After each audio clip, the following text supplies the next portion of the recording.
मधुर जी भिवानी से। श्री हरिवंश।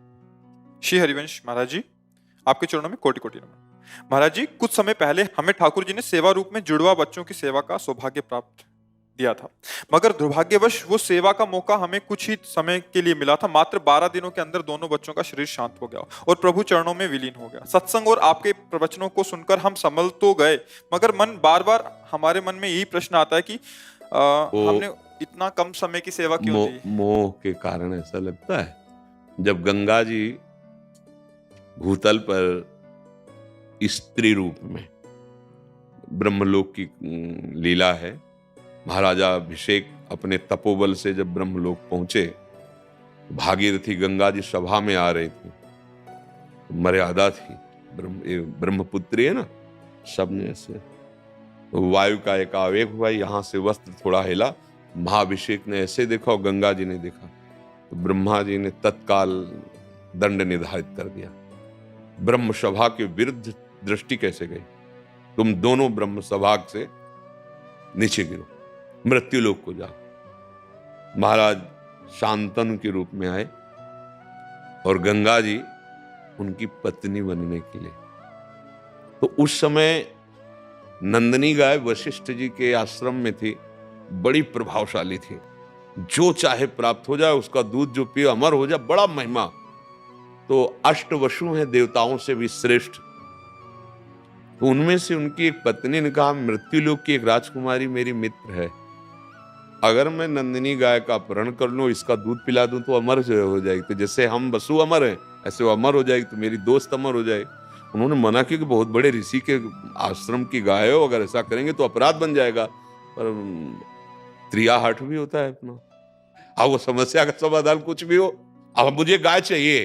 तो अष्टवसुओं ने फिर उस गाय का अपहरण किया। और जब आए वशिष्ठ जी ध्यान से बाहर और आश्रम में देखा कि नंदिनी नहीं, तो ध्यान के द्वारा ये देखा कि अष्टवसु, अरे ये देवताओं से श्रेष्ठ होकर ऐसी निम्न क्रिया कैसे कर सकते हैं? गाय की चोरी, और उस गाय से भविष्यान्न के द्वारा यज्ञ आदि बहुत होता है, ये ऐसा क्यों? मतलब दंडनीय अपराध। अब वो तो अंतर्ध्यान विद्या और सब विद्याओं में प्रवीण थे, वशिष्ठ जी सामने प्रकट हो गए, अब सबका सर नीचा हो गया। उनका ऐसा क्यों कर रहे थे? उन्होंने कहा कि इनकी प्रेरणा थी कि ऐसा है, तुमने चोरी किया, अपराध किया, जाओ मृत्यु लोक को प्राप्त। मृत्यु लोक जानते कोई सौभाग्य का विषय नहीं, दंड मिला उनको। तब सब चरणों में गिरे कि मैं जाऊं पर जल्दी वापस आ जाऊं। तो जिनकी पत्नी थी उन वसु को कहा कि तुम जल्दी वापस नहीं आओगे, शेष वापस आ जाएंगे, तुम वो वहीं रहो। तो उन्होंने कहा एक कृपा और कर दो, हमें ब्याह ना हुआ हमारा, आजीवन हम अखंड ब्रह्मचारी रहे, वही भीष्म जी के रूप में। तो जो बच्चा पैदा होता, गंगा जी उठा के सीधे गंगा जी में फेंक देती, और शर्त रखा था कि बोलोगे नहीं, पूछोगे नहीं, जिस दिन पूछ दोगे मैं आपको छोड़ के चली जाऊंगी। तो 7 को जन्म लेते ही तब शांतनु ने कहा, कौन है तू? अभी तक पूछा नहीं था, कौन है तू? ऐसी मात त्रिभुवन में मैंने नहीं देखी कि बच्चा होते ही फेंक दे। तू कौन है? अब इस बालक को छोड़। वह एकदम विकल हो गए उन्होंने। तो उन्होंने मुस्कुरा के कहा, अगर मैं पहले परिचय दे देती तो तुम हमारी तरफ देख भी नहीं पाते, मैं देवी गंगा हूं। हाथ जुड़ गए उनके, अरे जगत पावन करने, और शाप के वशीभूत होकर मैं आई हुई थी, और ये तुम्हारे जो पुत्र बने अष्टवसु हैं, अब इसको हम ले जाऊंगी, पर शास्त्र और शस्त्र दोनों से पारंगत करके तुम्हें दूंगी। उनको मैंने मुक्त कर दिया, क्योंकि उनको मुक्त होना। देखो वो बच्चे दोनों, वो जीव केवल उतने समय के लिए इस कष्टप्रद मृत्यु लोक में आए थे। आपको माता पिता का सौभाग्य इतने ही दिनों का था। अगर हम विवेकवान बने तो हर दुख से बच सकते हैं। हमारा अधिकार उतना ही है जितना उस जीव का प्रारब्ध है। अगर उसका प्रारब्ध क्षय हो गया तो मानो पढ़ा लिखा के 20-21 साल का किया और वो चला गया। उनको केवल इतना ही था, मनुष्य योग, इसके बाद फिर आगे की यात्रा है। हम लोग थोड़ा अल्पज्ञ हैं, तो ये अपने वर्तमान के संबंध को और सुख को मान करके दुखी हो जाते हैं। यहां से जाना पड़ेगा, इसका नाम मृत्यु लोक है, और जितनी श्वासें उतनी ही केवल रहेंगी, इसके आगे नहीं रहेंगे। देखो जवान जवान शरीर छूट जाते हैं, नाचते गाते शरीर छूट जाते हैं। तो शरीर का अगर अवधि है कि हम रा बोल पाए तो धागे नहीं बोल पाएंगे, जितना उसी में ब्रेक लग जाएगी, चलो छोड़ो शरीर। अब इस सिद्धांत को हम लोग समझते नहीं है, इसलिए हमें फिर रोना आता है कि हमारी माताजी चले गए, हमारे पिताजी चले गए, या हमारे बच्चे चले गए, या हमारे भाई चले गए। भैया, ये नियत समय के लिए यहाँ आए हो, तुम्हारा बस कुछ नहीं चल पाएगा। कोई औषधि, किसी भी तरह का अनुष्ठान जीवन को नहीं बदल सकता। जितनी श्वासें उतनी रहेंगी। हाँ, उनको प्राणायाम के द्वारा रोक कर बढ़ाया जा सकता है, पर अभी तो बच्चे ही थे। अच्छा, जैसे कोई कोई बच्चे रोगग्रसित प्रकट होते हैं, अपंग प्रकट होते हैं, अब उन्होंने क्या पाप किया है? अभी तो आए हैं, लेकिन उनको शरीर मिला है अभी नया, पर उनका कर्म पूर्व जन्म का है। जो लोग नहीं समझते, वो भगवान को कोसते हैं कि बच्चा था, क्या अपराध किया था। वो बच्चा नहीं, वो पुरातन भगवान का अंश है।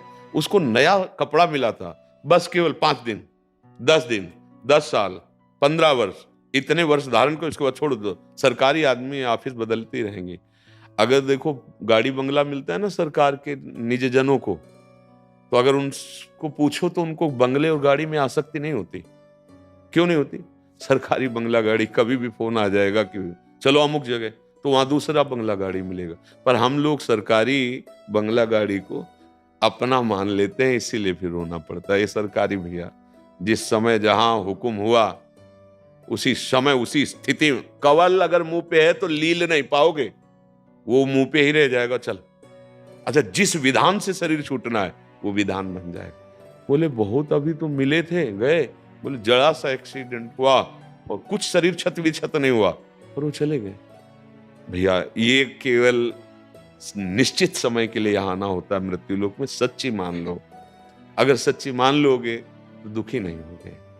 ना तुम उस जीव को जानते थे और न जान पाओगे, ना तुम अपने स्वरूप को जानते हो, बस देह संबंध को जाना, तो उतने ही मिनट, उतने ही घंटा का आपका संबंध रहेगा जितने मिनट का पास हुआ है कर्म के अनुसार, अन्यथा नहीं। अन्यथा फिर देखो क्या बस चलता, चला क्या बस। इसलिए धैर्यवान, विवेकवान बनो और यात्रा आगे बढ़ाओ। मनुष्य जीवन की यात्रा श्री भगवान तक ही। अगर भगवान नहीं मिले तो यही बार बार चलता रहेगा, कर्मों के फल के अनुसार जन्मना मरना। और एक भागवत में कथा आती है चित्रकेतु महाराज की। उनकी बहुत सी रानियों में किसी के संतान नहीं होती थी। देवर्षि नारद अंगिरा जी से कह के संतान उत्पन्न की। अन्य रानियां ईर्ष्या द्वेष से युक्त हो गई कि जब से संतान हुई, महाराज उसी के महल में जाते हैं तो जहर पिलवा दिया 2.5 माह से, वो भी मर गया। अब जो उनको विकलता हुई, क्योंकि चक्रवर्ती सम्राट पद का कोई अधिकारी भी तो होना चाहिए था, पुत्र हुआ था और वो मर गया, बहुत विकल हुए। तब देवर्षि नारद जी आए। तब नारद जी समझाने लगे, मुझे समझ नहीं, मुझे बेटा चाहिए, मेरा बेटा। हाँ, अभी बुलाते हैं। तो वो तो नारद जी भगवान के स्वरूप जीवात्मा को बुलाया और कहा, देख तुम्हारे पिताजी कितने विकल होते, जो उसने कड़वे वचन सुनाए। ये क्या हमारा बाप है? कितनी बार हमारी पत्नी बना, कितनी बार हम इसके बाप बने, कर्म के अनुसार ही चल रहा है। मेरा कोई नहीं है, मैं जहां जाना चाहता हूं तुरंत। अरे उन्होंने कहा, अब मुझे पुत्र नहीं, समझ गए भाषा। देखो, ये एक तत्कालिक केवल संबंध है, स्टेशन वाला। गाड़ी आई अपनी अपनी, कोई किसी को पूछता नहीं, चल देता है। अगर बात समझ जाओ तो समझ जाओ, नहीं तो रोना ही रोना है, व्यर्थ का रोना है। कोई अपना नहीं है, जाना है। हाँ, सबसे प्यार करो, भगवत भाव से करो। जितने दिन तुम्हें सेवा मिली, बहुत बढ़िया शब्दों का आपने प्रयोग किया, उतने दिन तक सेवा बनी। अब आगे दुख क्यों करते हो? अपना मान के दुख करते हो ना, वो आपके थे ही नहीं। ये शरीर भी आपका नहीं है, आपके बस में नहीं है। अपने आप अवस्था बदल रही है, आप इसको रोक लो, नहीं रोक पाओगे। बाल्यावस्था से जवानी, जवानी से बुढ़ापा, बुढ़ापा से मृत्यु, ये एक सिस्टम है और एक नियत संख्या, नियत समय के लिए। इसलिए निश्चिंत हो जाना चाहिए। जो विधना ने लिख दिया, छठी राव के अंक, राय घटे न तिल बढ़े, रहुरे जीव निसंग। अच्छे आचरण कर लो, नाम जप कर लो, भगवत प्राप्ति कर लो, ये दिव्य है। बकाया सब जाना है यहाँ, और जब जाना होता है यहाँ से कुछ नहीं ले जाना होता। बड़ा आश्चर्य का खेल है यहाँ से। मतलब ऐसे देश में रह रहे हो कि यहाँ का कुछ नहीं ले जा पाओगे। चाहे जितना बैंक बैलेंस कर लो, चाहे जितना मित्रता फैला लो, चाहे जितने संबंध बना लो, जब जाओगे तो यहाँ का कुछ नहीं। शुभ अशुभ कर्म, वही भोग, वही बार बार जन्म मरण। एक चीज जाती, भगवान का नाम।